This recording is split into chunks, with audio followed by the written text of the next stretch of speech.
一位才刚满52岁的中年男性，平常身体硬朗，每天运动，3餐清淡，几乎没有任何不良嗜好。唯一的小习惯就是每天下午泡一杯茶，配上一大把坚果。他坚信坚果是天然的护心食物，是上帝赐给人类的综合维他命，是电视养生节目挂在嘴边的超级食物。可就是这样一个自认养生第1名的人，去年回诊时，医师却面色凝重地告诉他，肾脏功能指数已经悄悄滑落到第3期慢性肾脏病的边缘，血磷飙高，血压也跟着失控。他完全不敢相信，自己明明从不应酬，怎么会走到这一步？医师看了看他每天吃的那一大把坚果，叹了一口气，说了一句让他终身难忘的话。原来问题就出在你以为最健康的东西上。这不是吓唬人的故事，而是这几年在门诊里越来越常见的现实。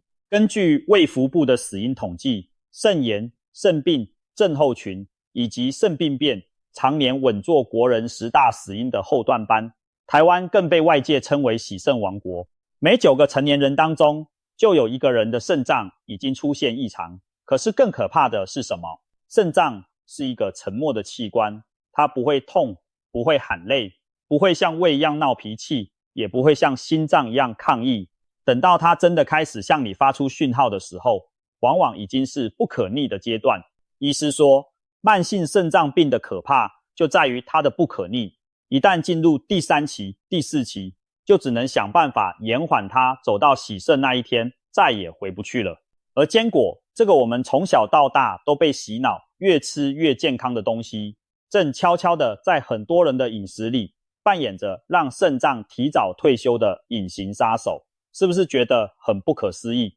明明所有的营养师都在说坚果含有不饱和脂肪酸，含有维生素 E， 含有膳食纤维，含有镁、锌、硒，能护心，能抗氧化，能降三高，怎么一夕之间就变成肾脏的天敌了呢？别急，今天我们就要把这个真相一层一层剥开来看。重点不在坚果本身是好是坏，而是你究竟吃进嘴里的是哪一种坚果？是新鲜的、原味的、适量的坚果，还是已经被加工到面目全非，变质到产生剧毒，调味到满满都是钠与糖的伪坚果？这两者的差距就像一台保养得宜的好车和一台已经漏油生锈快要报废的旧车一样，外表看起来都是车，本质却天差地远。我们今天就要一一点名，到底有哪5种坚果是医师看了直摇头，叫你最好赶快收手的危险坚果。不分年龄，不分男女，不管你今年是25岁还是75岁，只要你还想要把肾脏好好的用到老，这支影片你一定要看到最后。因为最后我还会告诉你5个关键原则，让你健健康康的享用坚果，把它从敌人变回朋友。那我们就开始吧。第一种危险坚果就是市面上最常见也最受欢迎的重咸调味坚果。你一定看过超商货架上年节礼盒里那些一包包标榜香酥脆、咸香涮嘴、越吃越涮口的坚果，蒜香腰果、椒盐花生、芥末杏仁、海苔开心果，光是听名字口水就要流下来。这些坚果为什么会那么好吃？秘密就在那一层厚厚的盐巴。医师指出，过量的钠摄取正是让血压飙高、让肾脏过劳的元凶之一。肾脏最重要的工作之一就是调节体内的水分跟钠钾平衡。当你每天大把大把地把高钠坚果送进嘴里，肾脏就必须没日没夜的加班，把过多的钠排出去。久而久之，肾脏的小血管会发生硬化，肾丝球的过滤功能就会像一台被操过头的引擎一样，慢慢的一点一点的坏掉。更要命的是，根据国民健康署的建议，成年人每天的钠摄取量最好不要超过2400毫克，相当于6公克的盐。可是市售那些调味坚果，随便一小包，光是钠含量就动辄500毫克、800毫克，有的甚至超过1000毫克。一个人坐在电视机前面，看着连续剧，配着茶，边看边吃，一不小心就磕掉了一整天的盐分额度。这还没算上你3餐的汤汤水水、卤味加工肉品呢。肾脏看到这种饮食习惯，只能无声的哭泣。而且最阴险的是，这些调味坚果通常不只有盐，为了让味道更迷人，厂商还会加上味精，加上各式各样的香料，加上糖，加上人工色素，这些添加物每一样对肾脏来说都是负担。所以下次当你拿起那一包外表闪闪发光、香气扑鼻的调味坚果时，先停一下，看一下背面的营养标示，看看那钠含量到底有多吓人。很多长辈会说，我又没有肾脏病，吃一点咸的有什么关系？这个观念是非常非常危险的，因为慢性肾脏病的可怕就在于它前期几乎没有任何症状，等到你开始水肿、开始腰酸、开始尿尿冒泡泡、开始贫血、开始疲倦无力，往往已经到了中后期。肾脏的代偿能力非常强，它可以忍辱负重的工作10几年、20几年，等到它终于倒下的那一天，你才惊觉，原来自己每天那把坚果、每天那杯加工浓汤、每天那块卤豆干，已经悄悄地把它榨干了。第二种危险坚果是裹着糖衣的糖蜜坚果，蜂蜜核桃、枫糖、胡桃、焦糖、花生、糖霜、杏仁，这些东西听起来像甜点，吃起来也像甜点，但披上了坚果这层健康的外衣，许多人就毫无防备的大口大口的吃。问题来了，糖跟肾脏有什么关系？关系可大了。长期摄取过多的糖分会让血糖飙升，会让体重失控，会让你罹患第2型糖尿病的风险直线上升。而糖尿病正是台湾人洗肾的第1名凶手，每2个洗肾的人里面就有1个是因为糖尿病肾病变。医师看过太多病人，他们从来不觉得自己吃了多少糖，早上1杯手摇饮，下午1块糕点，晚上来1把蜜汁腰果。他们觉得我又没有在喝可乐，怎么会血糖高？可是身体不会说谎，当你的血糖长期处在高水位，肾脏里面那一条细如发丝的血管，就会像一条条被熬糖水煮过的面条一样，慢慢的变硬、变脆，变得不再通畅。等到尿液里出现蛋白尿那一刻，往往已经来不及了。更可怕的是，糖蜜坚果里的那层糖，往往是高温熬煮过的，这个过程中很有可能会产生对身体不友善的糖化终产物，也就是所谓的 AGS。 这些东西进到体内，会引发慢性发炎，会加速血管老化，会让你的肾脏、心脏、眼睛同时遭殃。所以那些看起来金黄发亮、晶莹剔透，咬起来咔吱作响的甜味坚果，请务必把它从你的零嘴清单上划掉。还有一个常被忽略的小细节，糖蜜坚果通常热量爆炸高，原本一份坚果大约45大卡的热量，可是裹了糖、抹了蜜之后，热量直接翻倍，甚至翻3倍。长期下来，肥胖找上门，3高跟着来，肾脏在这场大围剿当中根本没有招架之力。所以说，糖跟坚果这对组合看似浪漫，实则致命。第3种危险坚果，这个最可怕也最容易被忽略，那就是发霉变质的坚果。你听过黄曲毒素这4个字吗？这可不是什么小角色。世界卫生组织旗下的国际癌症研究机构，早在1993年就把它列为第1级致癌物，跟香烟、石棉、砒霜并列。它的毒性有多强？医学文献记载，黄曲毒素的毒性是砒霜的68倍，是氰化钾的10倍，而且只要1毫克就达到了致癌的剂量。你没看错，是1毫克，比1粒沙子还轻。而黄曲毒素最喜欢躲在哪里？没错，就是坚果，特别是花生、玉米、开心果、巴西豆、腰果这一类油脂含量高的食材。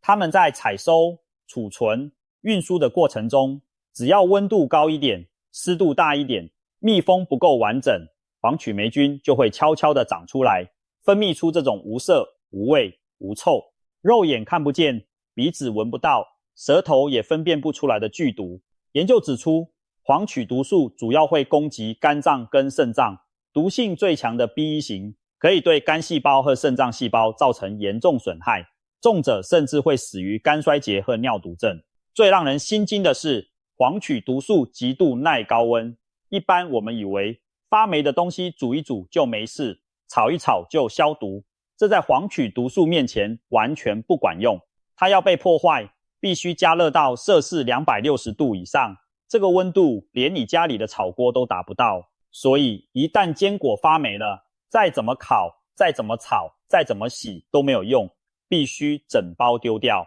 不是把那几颗发霉的挑出来，剩下的还能吃。因为黄曲霉菌的孢子是看不见的，它可能已经污染了整包食物，哪怕你一袋花生只有一颗坏掉，整袋都要扔，舍不得，舍的就是你的命。这里我要特别点名一个高风险族群，那就是喜欢吃带壳花生的长辈。带壳花生最容易藏污纳垢，因为从外面看，花生壳包得紧紧的，根本看不出来里面有没有发霉。很多长辈节俭惯了，买回家一大包慢慢吃，吃了好几个月，殊不知中间那些花生胚芽部位早就已经被黄曲霉菌入侵。台湾的气候又特别潮湿闷热，从春末到秋初，几乎每一天都是黄曲毒素的最爱季节。所以买花生务必选有信誉、有检验报告、有密封包装的品牌，买回家不要囤太多，少量多次购买，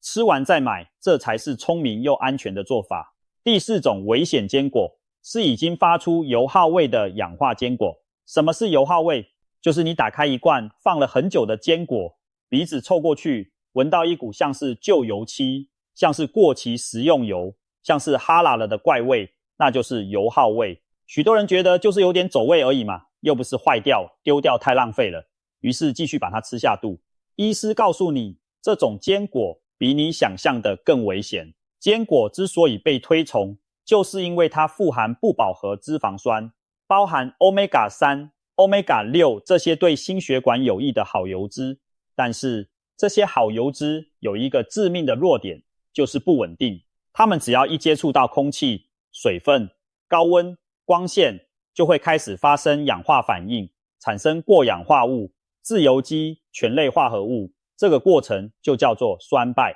当你吃下一颗有油耗味的坚果，你吃进去的不再是当初那个能护心抗发炎的好油，而是一堆已经变质的氧化产物。这些东西进到身体里，会在血管里制造大量的自由基，会引发全身性的慢性发炎，会加速器官老化。肾脏作为身体里负责过滤废物的核心器官，首当其冲，它必须加班把这些氧化的代谢产物排出去。长期下来，肾丝球就会像一张用太久的筛网，破洞越来越多，过滤效率越来越差。而且氧化的坚果不只伤肾，它还伤肝、伤血管、伤大脑、伤皮肤。你以为自己在吃健康食物，实际上你是在花钱买自由基往自己身上倒。所以下次当你打开一罐坚果，先闻一下，如果有任何怪味、苦味、霉味、油漆味，请毫不犹豫地整罐倒掉。对身体来说，丢掉几百块的坚果，远远比花几十万洗肾来得划算。更糟糕的是，许多市售大包装坚果，外观看起来很实惠，动辄1公斤、2公斤，可是一旦打开包装，氧气就开始大量入侵。当你还没吃到一半，剩下那大半包，可能已经悄悄地进入氧化的阶段。表面上你以为自己赚到了大分量，实际上你是花钱买了一袋慢性毒药往家里搬。所以买坚果宁可选择小包装、独立包装、氮气填充包装，多花一点钱，买的是安心，是健康，是你跟肾脏之间长长久久的友谊。第5种危险坚果是经过高温油炸的加工坚果。你有没有想过，市面上很多便宜的花生、瓜子、杏仁，它们的香气为什么可以这么浓郁？口感为什么可以这么酥脆？秘密就在于油炸。许多廉价的加工坚果并不是低温慢慢烘焙出来的，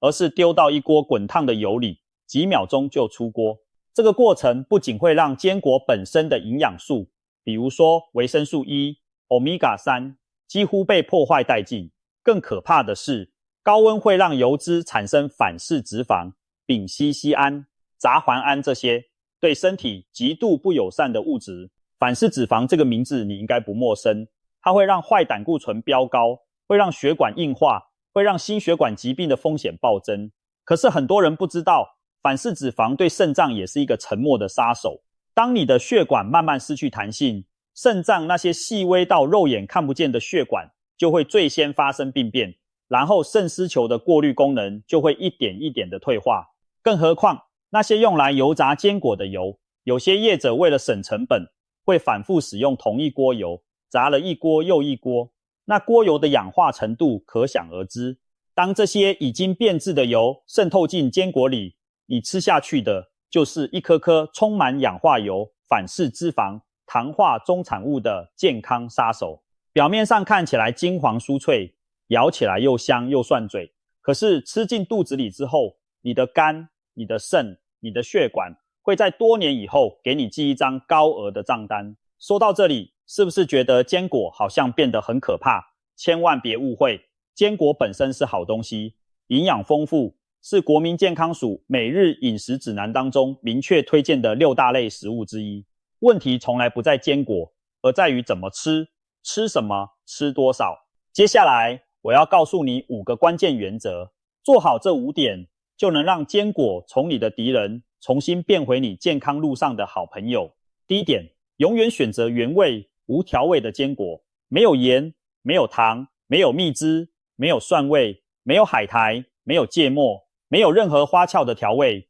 就是坚果本来的味道。一开始你可能会觉得淡然无味，难以入口，但这就是你的味蕾被重口味绑架了那么多年的证据。给自己2个礼拜的时间慢慢适应，你会发现原味坚果有一种非常迷人的自然的回甘的香气，那是任何调味坚果都比不上的。而且选择原味，你才能真正掌握自己吃进去的营养。原味坚果的脂肪是好油，是不饱和脂肪酸，是身体需要的东西。一旦加了调味，那层添加物往往盖过了原本的营养，甚至直接抵消了坚果的好处。买坚果这件事，记得一句话，越是朴素的，越是不起眼的，越是看起来灰扑扑的，往往才是最有营养的。那些金光闪闪、五颜六色、香味扑鼻的，反而要小心。第二点，适量。国民健康署的建议很明确，每天1份坚果，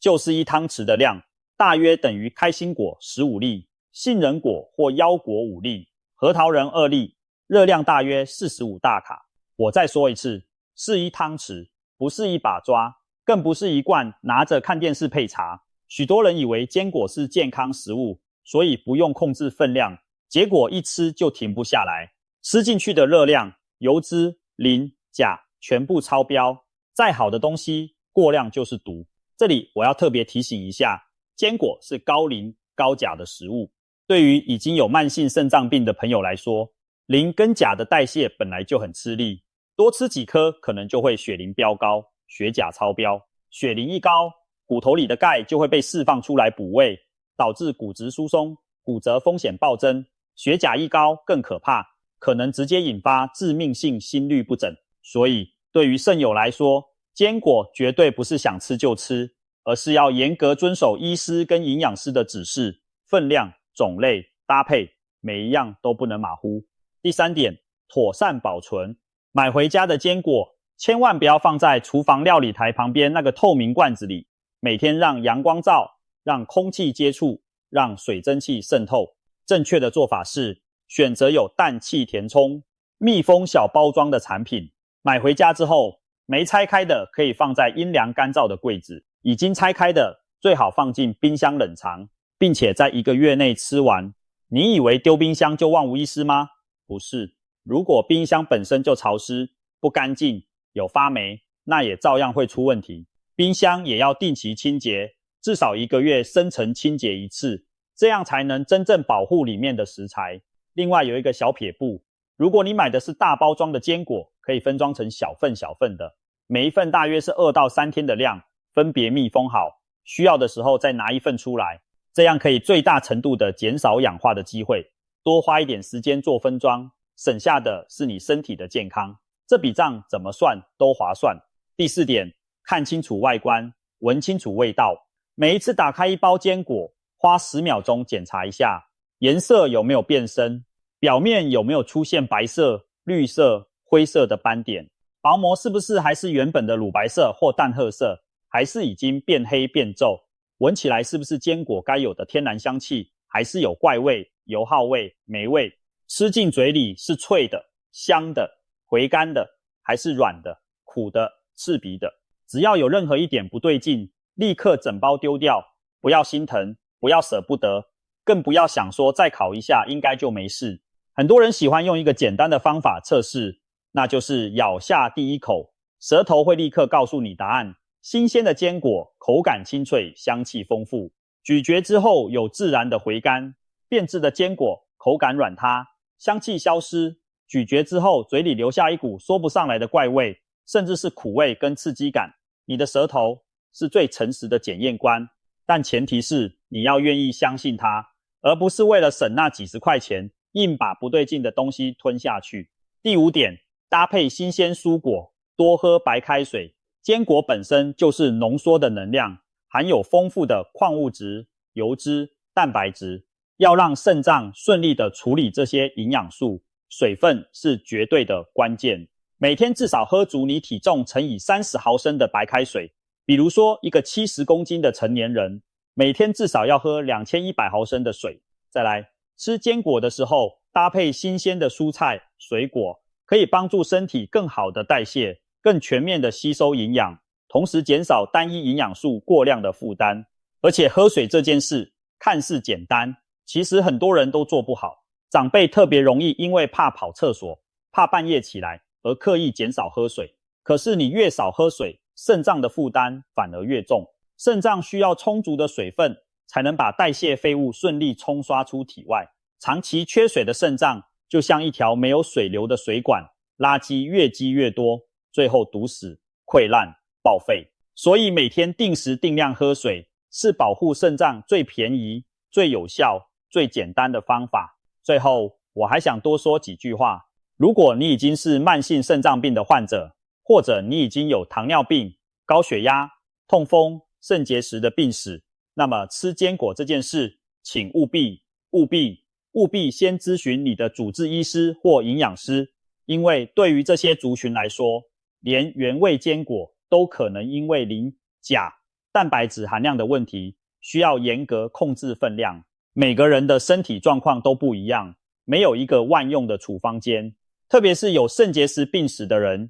要格外小心一种叫做草酸盐的东西。坚果里含有不少草酸盐，而草酸盐正是肾结石的主要成分之一。如果你过去曾经得过肾结石，吃坚果这件事可能要从你的零嘴清单上划掉，或者大幅减量，并且搭配大量的水分。同样的提醒也适用于爱吃菠菜、甜菜、洋芋片、炸薯条的朋友。这些食物的草酸盐含量也很高，一不小心就会在肾脏里结出一颗颗让你痛不欲生的小石头。肾脏是一个一辈子默默为你工作的器官，它不像皮肤，老了会皱，不像头发，少了会秃，不像牙齿，蛀了会痛。它总是默默的承受，默默的过滤，默默的把你身体里的废物送出去。等到它真的撑不住，发出求救讯号的那一天，你已经失去了大半个它。照顾肾脏从来不是吃什么神奇的补品，